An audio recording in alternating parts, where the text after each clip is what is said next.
देशातील पहिला urban ropeway transport प्रकल्प वाराणसीत पूर्णत्वाच्या मार्गावर आहे.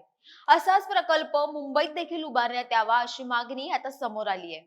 राज्याचे परिवहन मंत्री प्रताप सरनाईक हे केंद्रीय रस्ते वाहतूक मंत्री नितीन गडकरी यांची या प्रकल्पासंदर्भात भेट घेणार आहेत.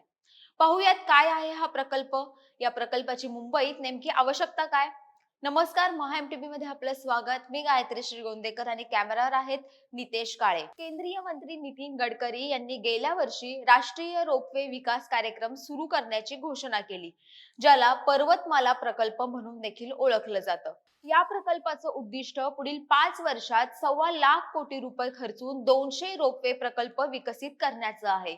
या प्रकल्पांतर्गत केंद्र सरकार रोपवेसाठी हायब्रिड अॅन्युइटी मोड अंतर्गत 60% इतकं भरीव बांधकाम सहाय्य प्रदान करण्याचा देखील विचार करत आहे. पुढील 5 वर्षात असे शेकडो प्रकल्प उभारण्याचं नियोजन असल्यानं त्यात खासगी क्षेत्राचा सहभाग देखील महत्त्वाचा असेल. या महत्वाकांक्षी प्रकल्पातूनच शहरांची गतिशीलता वाढवून वाहतुकीशी संबंधित काही मूलभूत समस्यांवर कायमस्वरूपी तोडगा काढण्यात येणार आहे. या योजनेअंतर्गत प्रथम शहरांमधील गर्दी आणि प्रदूषण कमी करण्यासाठी तसेच प्रवासाचा वेळ कमी करण्यासाठी शहरी जलद परिवहन प्रणालीमध्ये रोपवेचा समावेश करण्यात येईल. दुसरं म्हणजे या कार्यक्रमातून भारतातील डोंगराळ भागांना पर्यटन केंद्र बनवून एका नव्या युगाचा आरंभ करण्यात हे प्रकल्प महत्त्वाचे ठरतील. तिसरं म्हणजे मेक इन इंडिया अंतर्गत स्वदेशी आणि किफायतशीर रोपवे सोल्युशन्सच्या विकासाला चालना देण्यासाठी हा प्रकल्प केंद्र सरकारसाठी महत्त्वाचा आहे. आता बघूयात, 1 तासाचे अंतर 15 मिनिटात पार करणारा हा देशातील पहिला रोपवे प्रकल्प नेमका काय आहे. पर्वतमाला प्रकल्पांतर्गत देशातील पहिला शहरी रोपवे प्रकल्प वाराणसीमध्ये पूर्ण होतोय. शहरात रोपवे चालवण्याचा हा पहिलाच अनुभव असणार आहे. वाराणसी सर्वाधिक गर्दीचे ठिकाण म्हणजे गोदवलिया चौक, जो हा रोपवे बांधल्यानंतर मोकळा होईल. बनारसमध्ये सध्या जे अंतर कापण्यासाठी 1 तास लागतो, ते रोपवेद्वारे पार करण्यासाठी केवळ 15 मिनिटं लागतील. रोपवेच्या माध्यमातून वाराणसी रेल्वे स्टेशन ते काशी विश्वनाथ मंदिरापर्यंतचा प्रवास ट्रॅफिक जाम शिवाय पूर्ण होऊ शकतो. या रोपवेचं अंतर 4 किलोमीटर इतकं असेल. सुमारे 650 कोटी रुपयांचा हा प्रकल्प मार्च 2025 पर्यंत पूर्ण होईल. या मार्गावर रेल्वे स्थानक आणि काशी विश्वनाथ मंदिराशिवाय 5 स्थानकं, विद्यापीठ, रथयात्रा आणि चर्च असतील. दररोज 1 लाख लोकांची वाहतूक करण्याची क्षमता या प्रकल्पात असेल.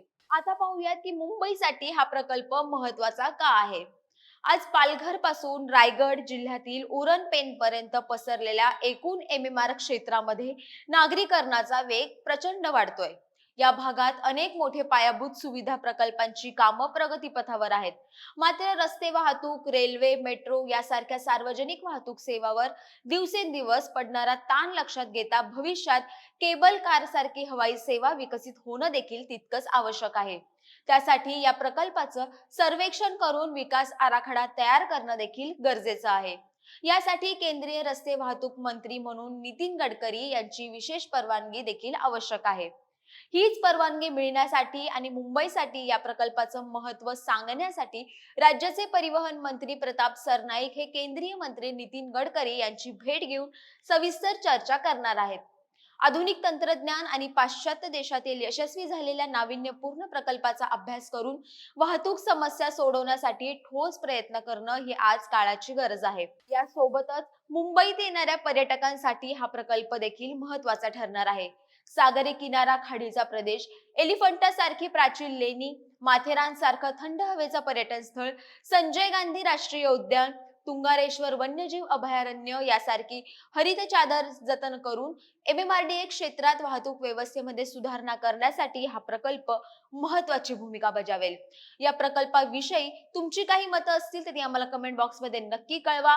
मुंबईसाठी या प्रकल्पाचं महत्त्व नेमकं तुमच्या दृष्टीने काय आहे ते देखील आम्हाला कमेंट बॉक्समध्ये कळवा. महा एमटीबीच्या फेसबुक पेजला लाईक करा, आमचं युट्यूब चॅनल आहे ते देखील सबस्क्राईब करा आणि अशाच अन्य घडामोडींसाठी आमच्या www.mahamtb.com या संकेतस्थळाला नक्की भेट द्या. तूर्तास धन्यवाद.